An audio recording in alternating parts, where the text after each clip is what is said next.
Hello everyone, good evening. Well, I guess I'm not familiar to you, most of you guys, so I should introduce myself, right? I'm MUHAMMED BASIM and I'm currently second year mechanical engineering student. So, well, today we are going to talk about how 5G gonna possibly change our life in coming years.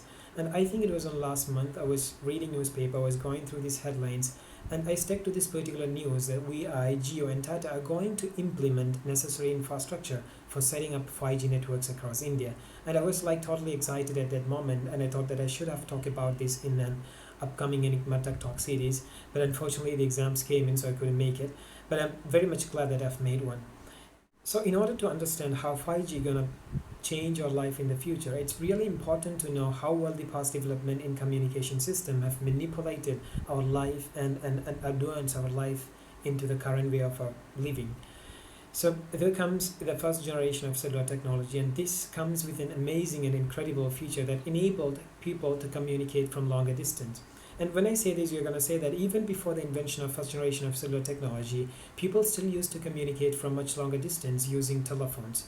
But literally, these telephone systems doesn't connect people. It really connected locations or places instead.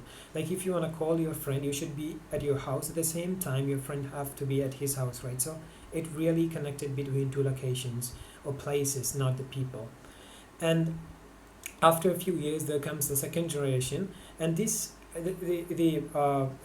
the influence of this was much more on younger generations, as this comes with a facility to send text messages like SMS and also multimedia messages which include pictures and small videos. So this influenced younger generation a lot. And after this, there comes the third generation, and this comes with a greater speed and bandwidth, and also great data transfer rate.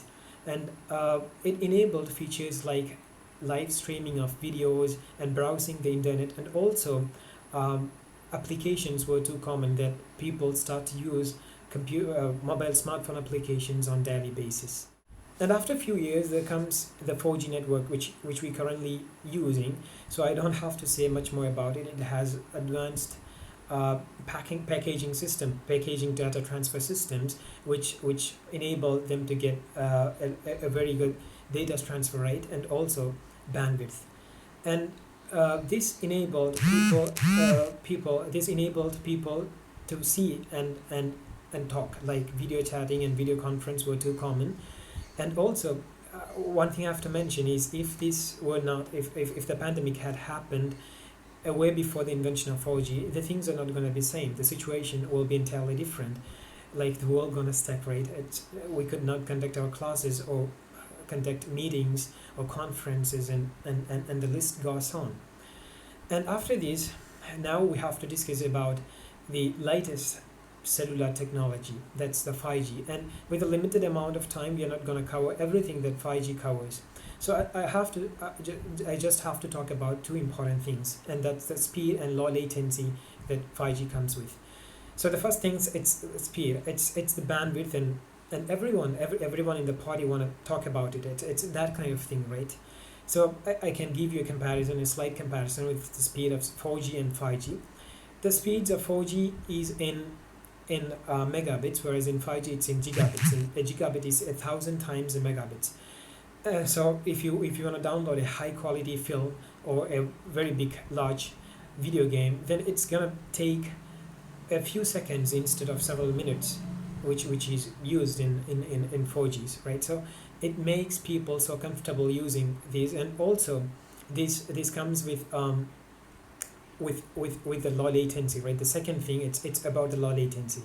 And the latency, the term, if anyone is unaware about the term, that the latency, it's a delay in time. And I can give you an example. Most of you are using these voice over assistants like Alexa and Siri, and they are implemented in smart devices today. So if you're giving a command to this particular device, and it receives the command or message, and it processes and transfers their response, right? So it's gonna take few seconds, and this few seconds is the latency, is the delay. The lower the better. And 5G comes with a very low latency. So with both this high speed and very low latency, we could use this technology in a variety of fields, which is facing many challenges today. And as a country like India, I don't know to what extent we could use this potential of this technology, as in the case of 4G. It comes with a maximum speed of 150 megabits per second, but in India we are only getting 21 megabits per second. But that's a massive difference, right? So I don't know what about the 5G, but still there is possibilities, right? So the one field or one sector that's gonna greatly benefit from this technology is the automobile industry, with the self-driving cars. With self-driving cars, it needs a technology that gonna adjust and adapt and respond to certain changes in the road, and also with the pedestrians passing and other vehicles. So it needs a technology or a mechanism which is effective and very fast, and 5G could provide that. And the other fields which could benefit from this technology is the medical field. With remote surgery, a doctor can conduct a surgery from a very far distance using specific devices, and 5G could enhance it. And also, this technology could enhance virtual reality along with artificial intelligence to a certain level, to a certain extent. And that's all about it. I know I'm running out of time, so it's better to stop. Anyway, thank you for watching and have a nice day.